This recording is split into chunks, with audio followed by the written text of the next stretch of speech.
Do any of you guys know that there's such a thing called a topwater code? You ready to run guns? Time for blast off. Let's go.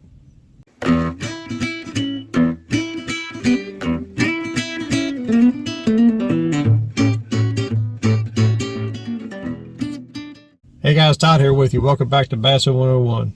Truck talking topwater codes. I don't really want to say it's a code, but it's just a general guide. Let's put it that way. A topwater guide code. That's pretty much,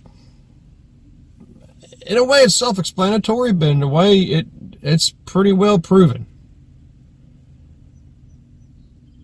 We'll do the basics. We'll do a buzz bait, a walking bait like a Zara Spook, Sammy 100, a popper, be any kind of popper you want, Pop-R, Rico, whatever, and a prop bait. This could be a rear or a twin prop, either one, whichever one you want to use. But to me, those are the four main topwaters, okay? There's others out there. There's others that I like to throw myself. I mean, I know you guys are going to start thinking, what about jitterbugs and hula poppers and everything?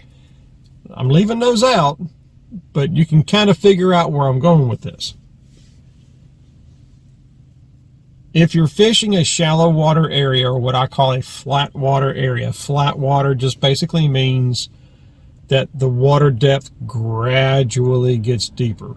Okay, in other words, it stays pretty consistent in depth.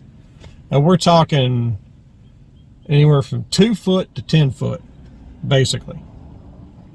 That's what I consider flat water. If you've got a flat water situation like that, and you want to cover some ground, you can't beat a buzzbait. Now I'm talking about if you want to cover ground. You can cover more ground with a buzzbait than you can with a walker.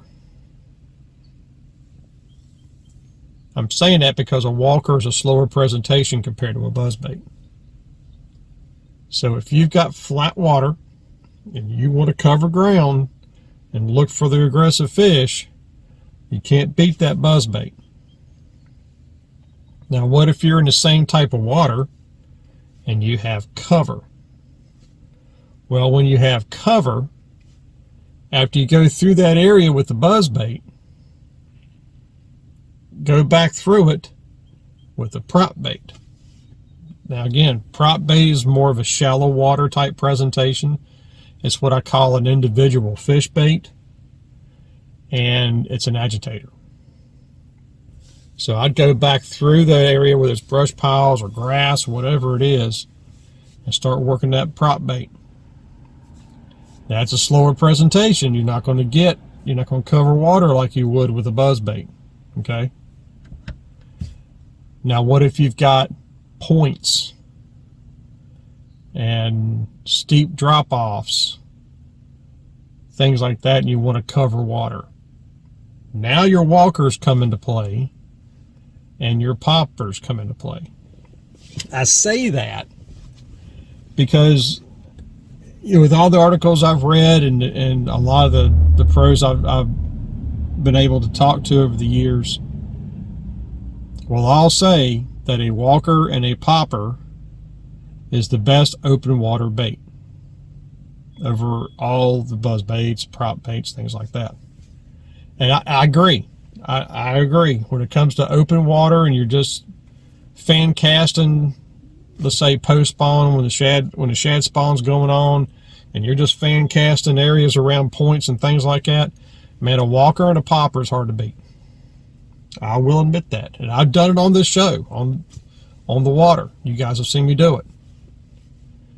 That to me is just the two best. So to kind of wrap it up, because this is pretty simple, isn't it? If you've got flat, shallow water, cover your water with a buzz bait and come back through with the prop bait if you have cover. Okay, grass, wood, whatever. When you're fishing open water on points, riprap, things like that, a walker and a popper is hard to beat. And that's your basic guideline. 2 baits for one thing, 2 baits for another thing. Now that doesn't mean that you can't take that flat water area and throw a walking bait and a popper. Absolutely you can. And you can catch fish doing that. I'm saying as a general guideline, a buzz bait and a prop bait in flat water, shallower type water situations, deeper open water areas, a popper and a walker. And that's your topwater code. That's about as simple as I can make it, guys. Like I said, there's other baits too that you guys are probably hollering about, you know, the jitterbugs and the hula poppers and, oh gosh, the boy howdies and all this other kind of stuff. And I agree, completely agree. I'm just kind of hitting the basics here because there's a lot of guys that don't throw a lot of topwater because they just don't understand it. And I get that. But you also have to remember one very important thing about topwater. A lot of times, depending on the day you have, it could be a cloudy day, which makes a difference, but a majority of the time, your topwater bite is a very small window. So the simpler you can keep it, the better off you are. I hope this helps you guys out. Let me know in the comments what you guys think about this and see if there's a bait that I left out that I hadn't thought of. So until next time, remember, new techniques are trendy, but bass never change. May the Father bless you and keep in Yeshua's name, and as always, fish on.